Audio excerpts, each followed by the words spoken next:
মাননীয় স্পিকার, আপনাকে ধন্যবাদ। আলহামদুলিল্লাহ রব্বিল আলমিন ওয়াসসালাতু ওয়াসসালামু আলা রাসূলিহিল কারীম ওয়া আলা আলিহি ওয়া সাহবিহি ওয়া আহলি বাইতি আজমাইন।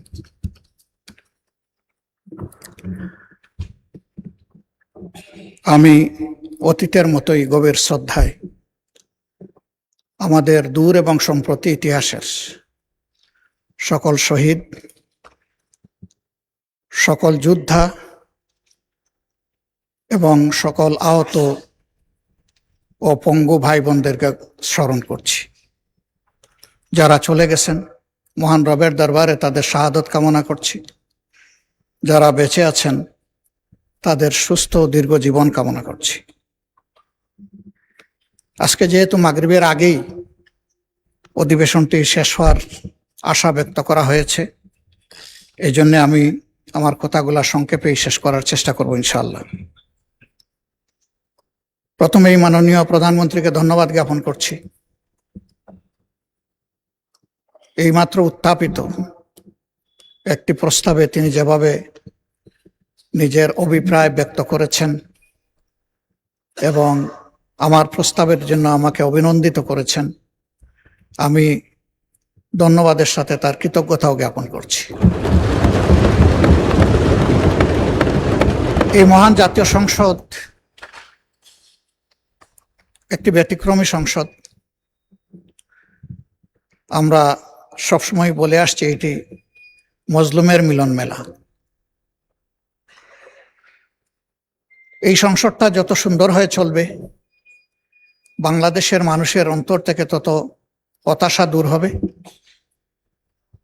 আস্থা বৃদ্ধি পাবে এবং দেশ গড়ার কাজে সকলে এগিয়ে আসার অনুপ্রেরণা পাবে। আমি এই মহান সংসদের অভিভাবক হিসাবে মাননীয় স্পিকারের প্রতি বিনয়ী অনুরোধ করব যে আপনার অভিভাবকত্বের জায়গাটা আপনি সুদৃঢ় করুন। আমাকে ক্ষমা করবেন, আমি আপনাকে দুর্বল দেখতে পাচ্ছি। আমি চাই আপনি বলিষ্ঠ কমান্ডার হয়ে, অভিভাবক হয়ে এই সংসদ চালাবেন। নীতিবিধির জায়গাগুলো যতদূর সম্ভব পরিপালনে আপনার চেষ্টাকে আপনি ম্যাক্সিমাইজ করবেন। এইমাত্র অতি গুরুত্বপূর্ণ একটি বিল পাশ হলো। এই বিলটা তো দেশের স্বার্থে, সকলের প্রয়োজন, দেশের উন্নয়নের জন্য প্রয়োজন, বেকারত্ব দূর করার জন্য প্রয়োজন, কর্মসংস্থান সৃষ্টির জন্য প্রয়োজন, অর্থনীতির চাকাকে সচল করার জন্য প্রয়োজন। সেই বিলটা মনের মতো করে আমরা অংশগ্রহণ করতে পারলাম না বলে আমাদের আক্ষেপ থেকে গেল। আমরা তো চাই যে এইগুলাতে আমরা মনের মতো করে অংশগ্রহণ করি। আমার অনুরোধ থাকবে, ভবিষ্যতে এই লেখুনাগুলা না রেখে আমাদেরকে আমাদের দায়িত্ব পালনের সুযোগ দেবেন। যদি আমরা দায়িত্ব পালনের এই সুযোগ না পাই, তাহলে আসলে এখানে বসা এটা অর্থহীন, আমাদের সময়ের অপচয়, এবং আমরা যে সময়টুকু কথা বলবো জনগণের অর্থের অপচয়। তা আমি এই বিষয়ে আপনার দৃষ্টি আকর্ষণ করেই আমার মূল বক্তব্যে যাচ্ছি। প্রথমেই সম্প্রতি বন্যায় ভূমিধস এবং পানিতে ডুবে যাদের মৃত্যু হয়েছে, আমার জানা মতো এই সংখ্যাটি ৩৫। আমি তাদের প্রতি, তাদের পরিবারের প্রতি শোক এবং সমবেদনা জ্ঞাপন করছি এবং মরহুমাদের আত্মার মাগফিরাত কামনা করছি। এবারকার বন্যায় 4টি বিভাগ ক্ষতিগ্রস্ত হলেও সবচেয়ে ক্ষতিগ্রস্ত বিভাগের নাম হচ্ছে চট্টগ্রাম, এবং মানুষ যা মারা গিয়েছে ওখানে ওই একটা বিভাগেই সব। এই বিষয়ে সরকার ইতিমধ্যে গুরুত্ব দিয়েছেন, আরো গুরুত্ব দেওয়ার জন্য আমরা আহ্বান জানাই। বিশেষ করে যারা নিহত তাদের পরিবারকে বিশেষ কোনো সহযোগিতা আর্থিকভাবে দেওয়া যায় কিনা এ বিষয়টা কনসিডারেশনের জন্য মাননীয় প্রধানমন্ত্রী এবং অর্থমন্ত্রীকে আমি অনুরোধ করব। অর্থমন্ত্রী যদিও সারা বাংলাদেশের, কিন্তু তিনি তো চট্টগ্রামের সন্তান। তার একটা বিশেষ দায়িত্ব বর্তায় এটার দিকে তিনি নজর দিবেন, এটা আমি আশা রাখি। এর পাশাপাশি রাজধানী শহর ঢাকা, এটি আমাদের জন্য বেদনার এবং লজ্জার।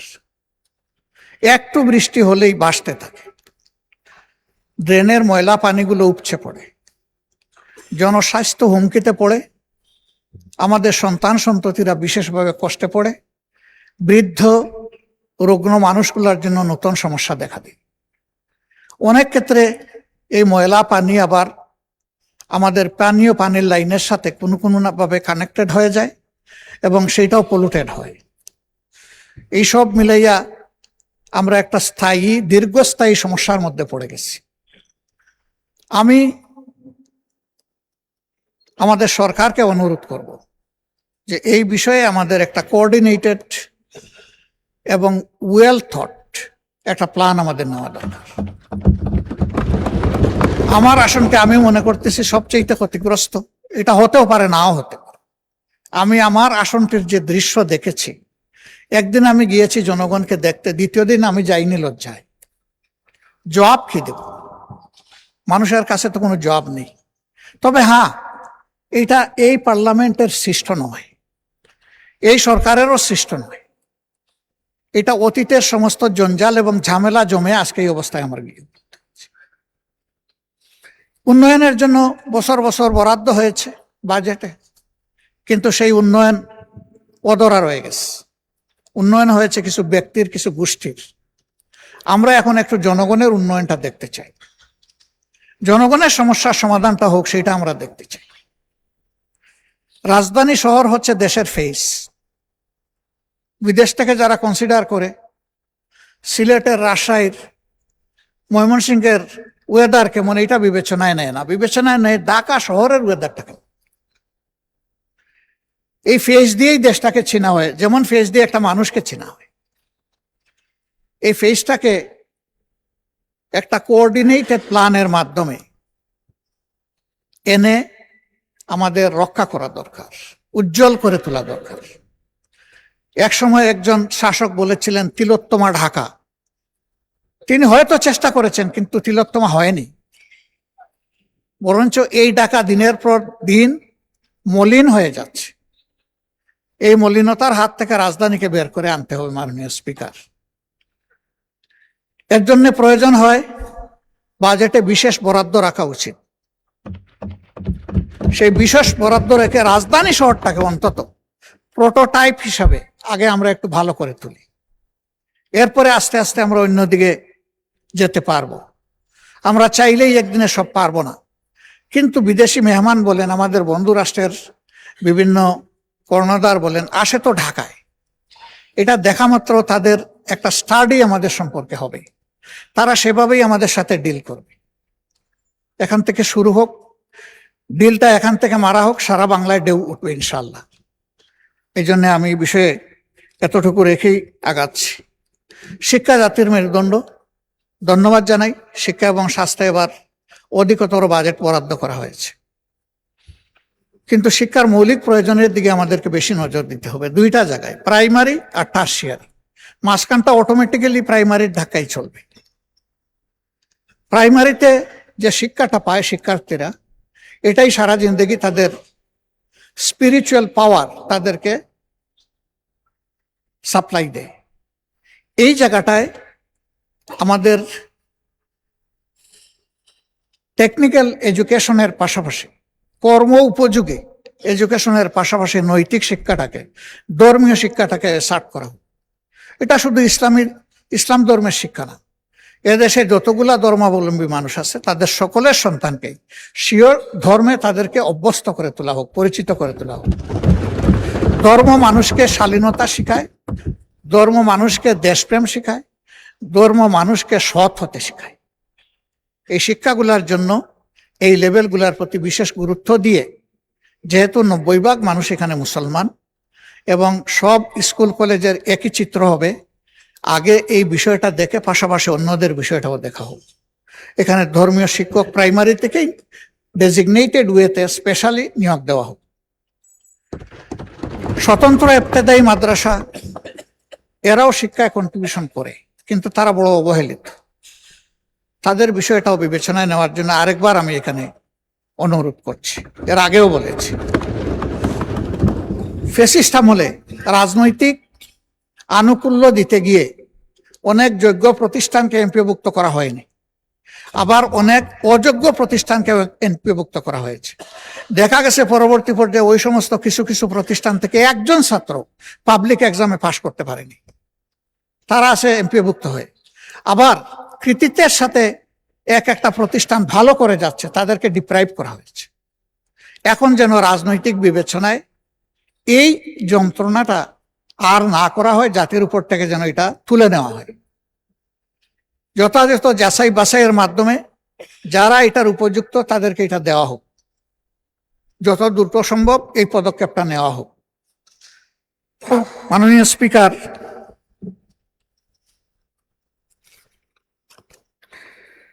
আমরা এই সংসদে এসেছি জনগণের ম্যান্ডেট নিয়ে। সরকারি দলে বেশিরভাগ লোক, এই জন্যই তো সরকারি দল। বিরোধী দলের সংখ্যাটা কম, তাই বলেই তো আমরা বিরোধী দল। কিন্তু সবাই জনগণের নির্বাচিত প্রতিনিধি। দুটা জিনিস এখানে আমরা গভীর উদ্বেগ, বিস্ময় এবং কষ্টের সাথে লক্ষ্য করছি। নাম্বার ওয়ান, ইতিমধ্যে এই সরকারের গৃহীত বিভিন্ন আর্থিক পদক্ষেপের মধ্যে আমরা যারা বিরোধী দলীয় সদস্য, আমাদের প্রতি ইনসাফ করা হয়নি। দুই, ঈদ ছাড়াও বিভিন্ন সময় আমরা বিভিন্নভাবে জানতে পারি, সঠিক মাধ্যমে আমরা জানতে পারি না। শেষ মুহূর্তে গিয়ে তাড়াহুড়া করে আমাদেরকে কিছু দেওয়া হয়। আমাদের অনুরোধ, এই ফেসগুলা যদি অপছন্দ হয় তবুও জনগণের জন্য আপনারা জনগণের অংশটা দিয়ে দেন। আমাদের কারণে আমাদের আসনগুলোতে জনগণ যেন বঞ্চিত না হয়। কারণ বিএনপি তার 31 দফা এবং তার নির্বাচনী ইশতেহারে সুষম উন্নয়নের কথা বলেছে। আমরা সেই সুষম বন্টনটা চাচ্ছি, এর বেশি কিছু চাই না। ইতিমধ্যে সরকারি দলের যারা সংরক্ষিত আসনের সম্মানিত সদস্যবৃন্দ আছেন তাদেরকেও অ্যালটমেন্ট দেওয়া হয়েছে, ফান্ড অ্যালোকেশন করা হয়েছে। কিন্তু আমার জানা মতো বিরোধী দলের কাউকে এটা করা হয়নি। এটা ন্যায্য হবে না, এটা অন্যায্যতা। আমি ব্যাপারে মাননীয় প্রধানমন্ত্রীর দৃষ্টি আকর্ষণ করেছি ব্যক্তিগত পর্যায়ে। আমি আশা করব তিনি অ্যাটেনশন দেবেন। তাদেরকে চাইতে হবে কেন? সবাই যেমন পাবে তারাও তেমন পাবে, এটা তাদের হক। এরপরে এই জাতীয় সংসদে একই সাথে আমরা আরো 50 জন সংসদ সদস্যকে পেয়েছি সংরক্ষিত আসনে। আমরা তাদেরকে প্রথম দিনে অভিনন্দিত করেছি। আমরা একসাথে সবাই মিলেই দেশটা গড়তে চাই। কিন্তু আমরা লক্ষ্য করলাম বিরোধী দলের এমপিরা যে সমস্ত আসনে আছেন সেখানে সরকারি দলের সংরক্ষিত আসনের সদস্যদেরকে অধিকতর দায়িত্ব দেওয়া হয়েছে। এইটা কি আমি বুঝলাম।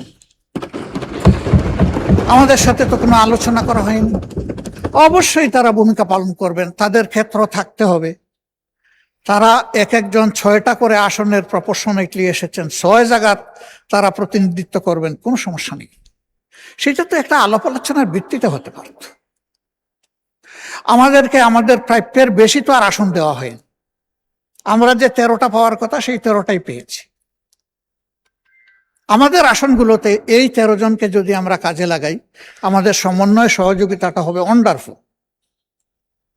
এখানে কোনো কনফ্লিক্ট হবে না, ফ্রিকশন হবে না। কিন্তু যদি আমাদের লোকদেরকে দেই সরকারি দলের ওখানে সদস্যরা যারা আছে, আর সরকারি দলের সদস্যরা যদি করেন আমাদের এখানে, কনফ্লিক্ট হবে, হচ্ছে, তৈরি হয়ে গেছে। এই সংসদে যখন এই কনসার্নটা আনা হয়েছে তখন একজন সম্মানিত মাননীয় মন্ত্রী বলেছেন যে ওই রকম কোনো অ্যারেঞ্জমেন্ট করা হয়নি। কিন্তু এই সংসদেই দাঁড়িয়ে একজন সংসদ সদস্য সংরক্ষিত আসনের তিনি বলেছেন যে আমার অধিকতর দায়িত্ব এই জেলায় আমি পালন করে এসেছি। এখানে দুইটা বক্তব্য মিলছে না এবং বাস্তবে তাই দেখছি। আমার আরেকটা অনুরোধ, রাষ্ট্রের ট্রেজারির প্রত্যেকটা টাকা সরকারের কাছে, এই পার্লামেন্টের কাছে আমানত। শুধু সরকার না, কারণ এই পার্লামেন্টই অর্থ বিল পাশ করে। এই যে বিভিন্ন জায়গায় ছোট্ট খাটো স্থাপনা হলেও উদ্বোধন করে একটা স্টোন বসাতে হবে, খাজনার চেয়ে বাজনা বড়। এই স্টোন বসাতে গিয়ে একটা পয়সা তো খরচ হয়, এটা একটা কথা। আরেকটা হলো যে এখানে টানাটানি শুরু হয়, কার নাম থাকবে আগে, কার নাম থাকবে না, এগুলা নিয়ে। পয়সাটা জনগণের, আমার নামের দরকারটা কি? এই স্টোন না হলে কি? আর যদি দিতে হয় তাইলে উদ্বোধন এত তারিখ, এই রাস্তা, এই পুল, এই কালভার্ট, এটা বলে আমরা শেষ করতে পারি। এই সমস্ত নামের হাসর কি হয় সে তো চোখের সামনে দেখতেছি। বড় প্লেট হোক আর ছোট প্লেট হোক, সরকার বদলের সাথে সাথে আমাদের ব্যাড কালচারের কারণে একদিকে নামের বন্যা, আরেকদিকে ভাঙচুরের বন্যা। কার সম্পদ নষ্ট হয়, মান সম্মানের উপর আঘাত এবং অর্থের অপচয়। এই বিষয়টা আমি অনুরোধ করব সরকার বিবেচনায় নেবেন। অপচয় রোধ হওয়া দরকার। আর জনগণের পয়সা দিয়ে আমার নামের নাই কোনো দরকার। কারো যদি নামের প্রয়োজন হয়, নিজের জমি, নিজের অর্থ খরচ করে তিনি যদি জনকল্যাণমূলক কোনো প্রতিষ্ঠান করে নাম দিতে চান, যতবার তার প্রয়োজন ততবার নাম দিন, আমাদের কোনো আপত্তি নেই। অর্থটা উনার, কিন্তু জনগণের টাকায়। এটা সরকারি দল বিরোধী দল বলে কোনো কথা না। জনগণের টাকায় আমাদের এই নামের বাহারি আমি বন্ধ করার জন্য বিনয়ের সাথে অনুরোধ করব। নাম থাকে না তো, বসাইলাম, সরকার যতদিন আছে নাম ততদিন আছে। এই সরকার বদল হয়ে গেল, নামও বদল হয়ে যায়।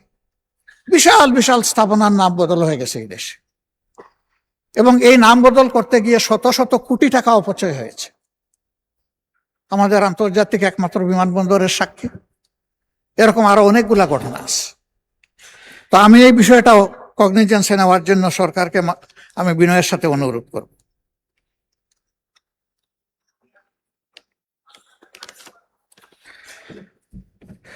মাননীয় স্পিকার,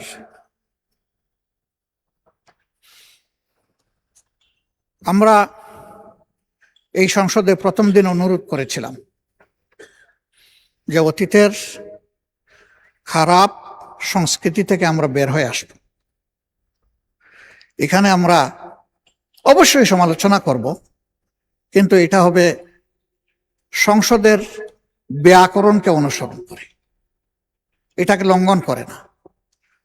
আলহামদুলিল্লাহ, আমি প্লিজড, আমি পার্শিয়ালি কনভিন্সড, যথেষ্ট উন্নতি হয়েছে। কিন্তু কিছু কিছু ভাইরাস এখনো আমাদের মাঝে ক্রিয়াশীল আছে, এটাও দূর হয়ে যাক দোয়া করি।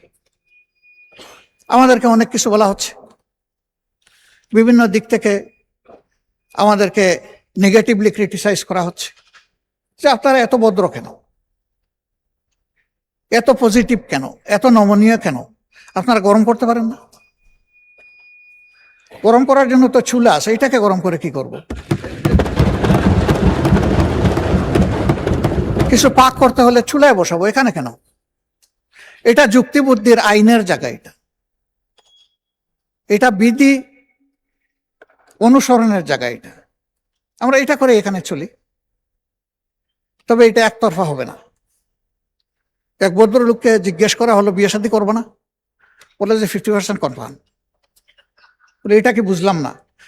বলে যে পাত্রী আমার দারুণ চয়েস হয়েছে। তো প্রস্তাব দিয়েছে, কয় জি না। তো প্রস্তাব দিলা না তো 50% কনফার্ম হলো কেন? বলে যে আমি তো পছন্দ করেছি। এখন ওইদিকে প্রস্তাব যাওয়ার পরে যদি ওরা বলে নো, তাহলে 100% নো।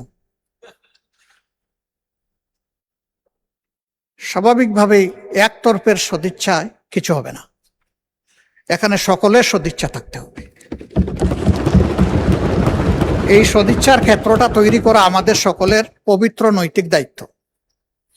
আসুন না, আমি আবারও বলি যে একটা পার্লামেন্ট এমন করি যে এই পার্লামেন্টে যুক্তি থাকবে, একে অন্যের সমালোচনা থাকবে, কিন্তু এটার মধ্যে আমরা যেন সীমা লঙ্ঘন না করি।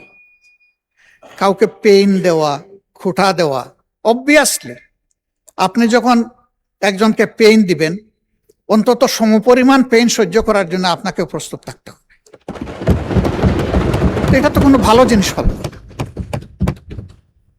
আমরা এই কালচারটা ত্যাগ করে এখান থেকে বের হয়ে আসা উচিত। মাননীয় স্পিকার,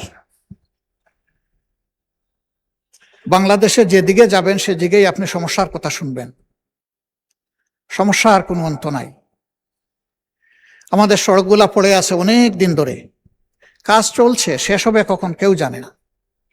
তারা আশায় বুক বেঁধে আছে যে এক সময় শেষ হবে, কিন্তু শেষ হওয়ার আগেই দেখা যাবে আরেক জায়গায় ভেঙে গেছে। তো এই জায়গাগুলা এবার মাননীয় অর্থমন্ত্রী মহোদয় আমাদেরকে আশ্বস্ত করেছেন যে আর্থিক খাতে শৃঙ্খলা ফিরে আনা, এটা সরকারের প্রথম অগ্রাধিকার। আমরা এই জিনিসটা দেখতে চাচ্ছি। আমরা দেখতে চাই এই পার্লামেন্ট থেকে শুরু করে সর্বত্র এটার প্রতিফলন ঘটছে। ব্যাংক, বিমা সেক্টর, কর্পোরেশন, স্টক মার্কেট, সব জায়গায় একটা শৃঙ্খলা ফিরে আসছে, এটা দেখতে চাই।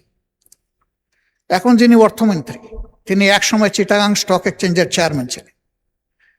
সেই সময় আমারও ছোট্ট একটা হাউস ছিল, একটা মেম্বারশিপ বা ব্রোকারেজ ছিল আমার। ঢাকা স্টক এক্সচেঞ্জ অটোমেশনে যাওয়ার আগে চিটাগাং এক স্টক এক্সচেঞ্জ তার নেতৃত্বে অটোমেটেড হয়েছিল। তিনি একজন ডাইনামিক মানুষ, তিনি চাইলে পারবেন, এই আস্থা আমাদের আছে। কিন্তু সমস্যা এক জায়গায়, এটা সরিষার মধ্যে। ওই সরিষাগুলাকে পুড়িয়ে ফেলতে, ওই সরিষাগুলা ক্রাশ করে তেল বের করে সমাজে বিক্রি করে বন্টন করে দিতে হবে। এই সরিষার নাম হচ্ছে দুর্নীতি। দুর্নীতির পৃষ্ঠপোষক যদি এই সংসদ না হয়, আমি অ্যাবসলিউটলি কনফিডেন্ট বাংলাদেশ থেকে দুর্নীতি কানে ধরে বিদায় নেবে। কিন্তু আমাদের যদি আশ্রয় প্রশ্রয় থাকে, লাইকিং ডিসলাইকিং এইগুলা যদি ক্রিয়াশীল থাকে, দুর্নীতি বাংলাদেশ থেকে বিদায় নেওয়ার কোনো কারণ নেই। কেউ দায় দেন আমলাদেরকে, কেউ দায় দেন ব্যবসায়ীদেরকে, কেউ দায় দেন রাজনীতিবিদদেরকে। আমি বলি যে দায় আমাদের সবার, কারো একার নয়। একা কোনো সেক্টরকে আলাদাভাবে দুর্নীতিমুক্ত করা অসম্ভব। এর একটা সমন্বিত উদ্যোগ লাগবে, একটা জায়গা লাগবে। মাননীয় প্রধানমন্ত্রী বলেছেন দুর্নীতি থেকে টুটি চেপে ধরবেন। আমরা আপাতত চাচ্ছি দুর্নীতির হাত চেপে ধরেন এবং হাতের মধ্যে কড়া লাগাই দেন, হ্যান্ডকাপ পরাই দেন, দিয়ে বলেন যে আর বাড়াবাড়ি করলে পায়েও তোমাকে ক্রস বেড়ি লাগাই দেব। এরপরে যদি আর বাড়াবাড়ি করো তাইলে ঠিকই মুখে তালা দিয়ে দেব। তখন টুটি চেপে ধরা হবে ইনশাল্লাহ। এই ক্ষেত্রে যদি এই দুর্নীতির সাথে আমি কিংবা এখানকার কেউ জড়িত থাকে, কাউকেই ছাড় দেওয়া উচিত নয়। আমি পার্টিকুলারলি কাউকে এটার দ্বারা মিন করছি না, আমি এটার কালেকটিভ রেসপন্সিবিলিটি আছে বলে আমি মনে করি।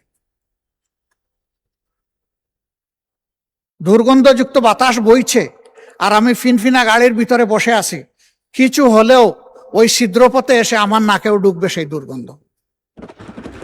এটাই স্বাভাবিক। এই জন্য আমরা কেউ নিজেকে ফিরিস্তা দাবি করতে পারি না। আমরা ভুলের ঊর্ধ্বে, আমরা সব অপরাধের ঊর্ধ্বে, এ দাবি জীবনে আমি করব না এবং আমি মনে করি কারোই করা উচিত না। কিন্তু নিজের ভুলটাকে বোঝা হচ্ছে সবচেয়ে বড় যোগ্যতা। এটা আমার ভুল, এইটা বুঝে যারা প্লে করবেন আলহামদুলিল্লাহ তারা ভালো করবেন। যারা এটা বুঝতে ব্যর্থ হবেন তারা সমাজের জন্য ভালো কিছু করতে পারবেন না।